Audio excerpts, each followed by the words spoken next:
So a fun video today.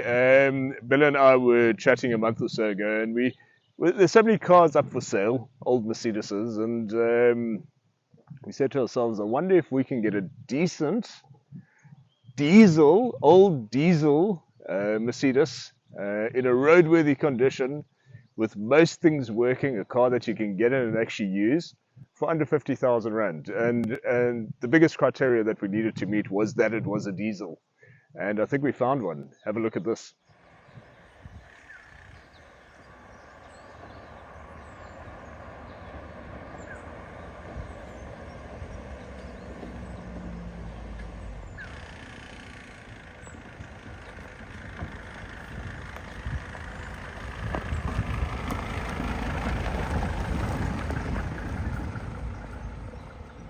So we set a challenge, Bella and I, to get a diesel Mercedes, an older diesel Mercedes, for under 50,000 Rand. And well, this is what we found. Shortly after Bella and I set that challenge, I was able to track down this 1994 C250 manual, non-turbo, OM605 engine, and the lady wanted 25,000 Rand for it. It had a gearbox issue. She was using it every day, but the gearbox in second gear rumbled terribly. So we thought, no, we need to just replace the box. Battled a bit. Eventually, we found a box, and we've installed it. And it's up and running, and the gearbox is quiet. There are a few more things to do on the car. It's far from perfect. It needs a reeflining. As you can see, the reeflining is really grim, but that's an easy job to do. And it needs a tappet cover gasket. There's a bit of an oil leak around there, which Joe Quinn is organizing for us, and he will be doing it, I think, in the next week or so. And beyond that, looks like it needs a bit of alignment. It isn't pulling, but the steering's a little bit at an angle. And the airbag light is on. So the airbag light is probably the switch underneath, or the plug underneath the seat. It's a common issue with it. And if not that, then it's the clock spring behind here. But I would go with the plug being the problem. But beyond that, well, the interior, as you'll see from the walk-around portion of the video, the interior is beautiful in this car. It's got MB text. There's not a mark or tear anywhere. I believe the aircon works as well. Let me put the aircon on here. Let's just open that up. How does this open? Here we go. Yep, works. It's starting to get cold already. There we go. In the wrong place. Okay, so that's working. The central locking works. If I push the button here, it all locks up. Being a classic spec, there's no wood. Let me turn this down so it doesn't interfere with the microphones. We're still waiting for the new microphones. They're on the way. So we're still battling with the old ones here, but in the next week or so it'll be fine. So being a classic, it doesn't have the wood trim, which I prefer. You know, this plastic doesn't ever crack. It's got a period radio from the 90s. I see it's got RDS, and it sounds okay, to be fair. It's got a cassette and a radio station and stuff like that. So the radio portion, obviously, in the cassette, but no CD or Bluetooth. But for what it is, it's perfect. But anyway, just getting onto the car and the motor specifically, I love these diesels. I drove one for many years. When Bella got her first car, it was one of these, a C250, a 96, a later one with the two airbags. And they're just such nice engines because of the multi-valve. I mean, they're redlined at 5,200, it looks like, 5,200, 5,300 for diesel. It's incredible, and you'll see why when we get onto the open road in the acceleration portion of this video. You'll see why I put so much emphasis on that red line, because it really is very different to any other diesel, old Mercedes diesel, these OM605s. So let's do a walk around of the car, and then we'll get onto the acceleration portion of the video.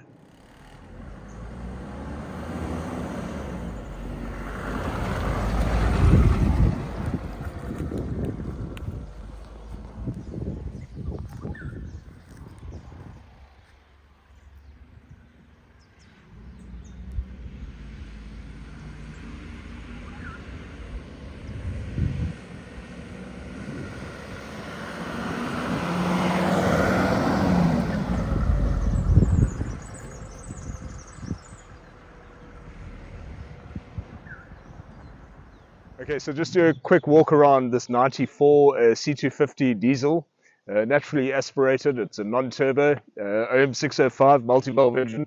Beautiful engines these. I actually like the non-turbo. As you could see from the driving video that I did with Bella on it, it's very linear, the power delivery, and it's enough actually.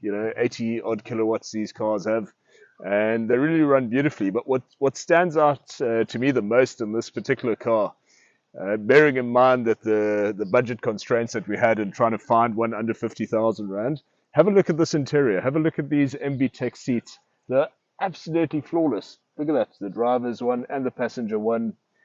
The dash is very nice. The aircon works in this car. It's got an RDS radio. Carpets are good. It needs a roof lining. Roof lining's lousy. Needs a roof lining.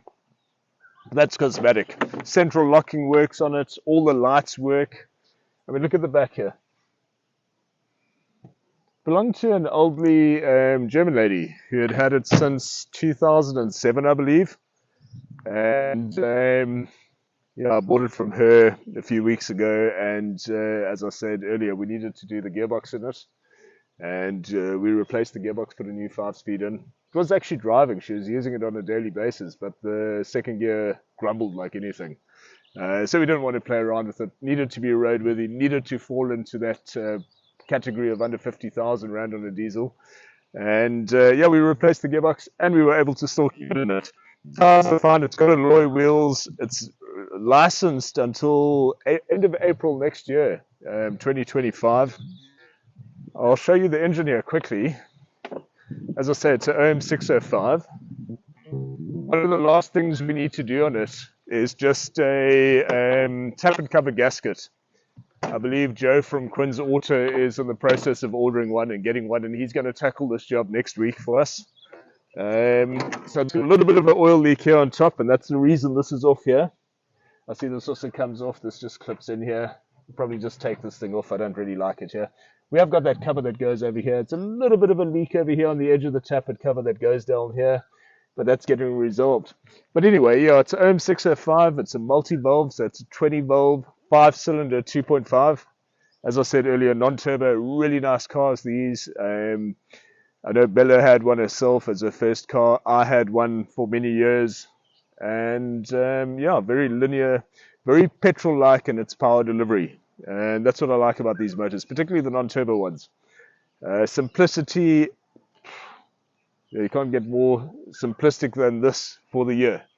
Really, really a nice car and a nice motor. And if you look at the body work around it, I mean, it's clearly been resprayed at some point. These should be black over here. If I were to keep the car, I'd certainly make them black. It's classic spec, so it should be black. It's an early Tier 2, so it doesn't have the passenger side airbag. It has the orange indicators here, and the orange indicators in front. As I said, that should be black. Here's the engine cover. So that's still here as well. I see I dropped the bolt inside here. Let me get that out. Did I? Yeah, I did too. That's going to be a mission, eh? Okay, well, that's a job to do just now. But yeah, so gives you an idea of what sort of condition it's like on the outside, and it actually presents really, really well for a car under 50,000 rand. Roadworthy, disc is valid, all the lights work, brakes are fine. There's a little bit of a knock in the right front suspension, maybe a bush over there, but nothing serious, and I think it needs alignment done, as you can see from the road test. But yeah, in terms of rust, I don't really see anything. I see there's a little bit starting here, the base of the window, but not much else anywhere. And certainly no dents or anything. That gives you an idea of what it looks like outside. Let's do that acceleration test and see how it goes from 80 to 120. I've arrived here at CV Road, and I see there's a jogger waiting there. Okay, so we pull away slowly. I'm in second now. Let me accelerate, and you'll see how linear the power delivery is for diesel. Okay, it's 5,000 revs. Pulls so cleanly and so quietly that you'd swear you were in a petrol. Doing 100 now.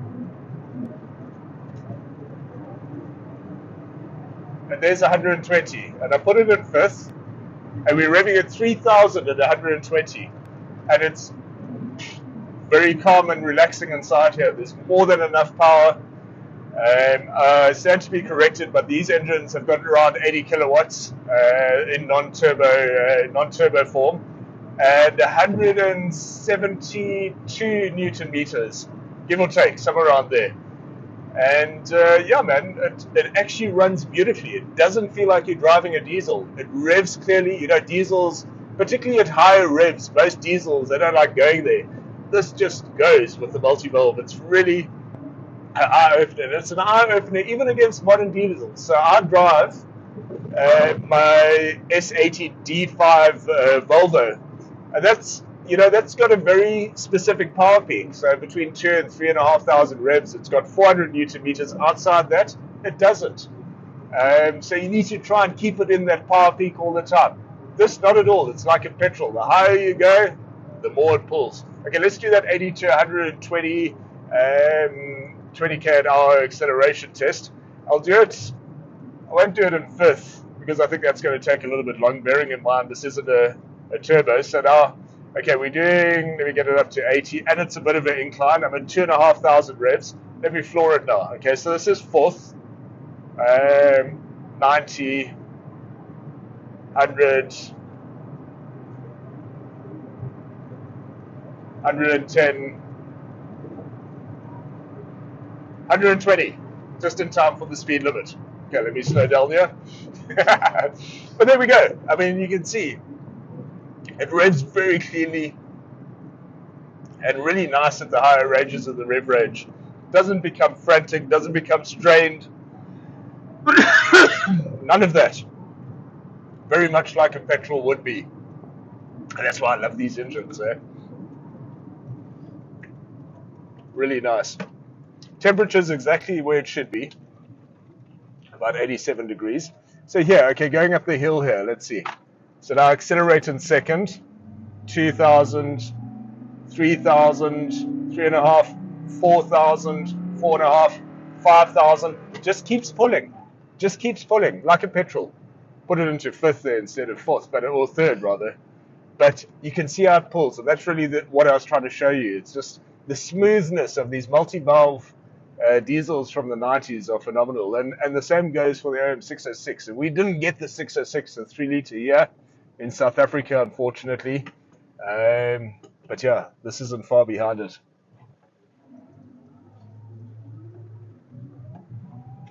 Well, you drove yours for what, a year or two, eh? And about a year. Nice car. Did my driver's test in it. That's right. I remember that, eh? Yeah. And consumption-wise, do you remember what you were getting in it? I don't remember. 8 or so. Yeah, yours was also manual, eh? Yeah. Yeah. But I mean, it really feels nice. To think that you can get a diesel car that's licensed, that's roadworthy, that has an air conditioner, that has ABS brakes, and an airbag that may or may not be working at the moment because of the SRS light, but central locking, a Mercedes, good tires, everything, for under 50 grand. It's amazing, actually. Okay, so here's a nice incline. I always like going up this hill here. Let's see here.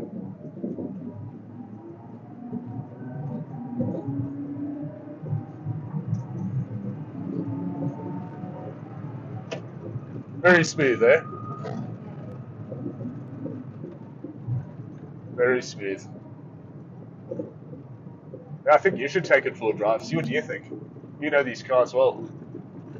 Let me pull over here. Okay, so Bells, you're right back at home here, eh? In a w202 C250, eh? Yeah. Non-turbo. And what do you think? Remind you of your old car? Yeah. They're nice cars.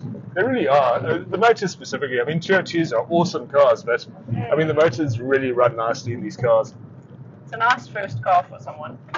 Yeah, I mean, it's at that price, for goodness sake. Yeah. And I mean, it's lots of space.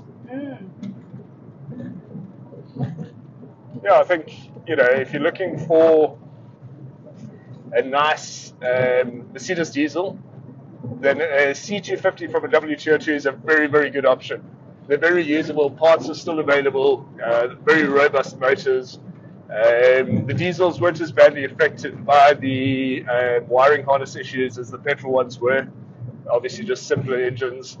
And yeah, I mean, with this particular one, we set out to get it at under 50,000, a diesel that's running, that's roadworthy, that can be put into daily use. That was our objective, and I think we've succeeded. And you know, I look at add up what we've spent on this, and it comes to around 45,000 rand. So 45,000 rand is what we've been able to do. We set out under 50, we got this one for 45, and it's running, and we're driving it, and we're going to sell it.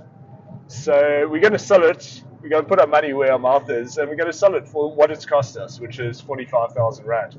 So if you're interested in a nice, cheap diesel Mercedes, contact Bella from Belbens. I'll leave her number in the description, and let's see if she can hook you up with this one. But yeah, if not this one, and you see a nice one, snap them up. They're really nice cars, and don't be scared of the non-turbos. For me, the non-turbos are preferable in many ways, just particularly from a simplicity point of view. They run really nicely. They're more than enough power, and I remember from the ones that I drove, I could certainly cruise all day at 140 if you wanted to, up the hills, down the hills. It's not at all like a 123 or even a 124 non-turbo 300D where you don't have the power. You do have the power in this, even the non-turbo ones. So they really are a good option if you're looking for a cheap diesel Mercedes, cheap older diesel Mercedes. Thank you for watching, and if you enjoy the videos on this channel, please subscribe. And if you have any suggestions, let me know in the comments.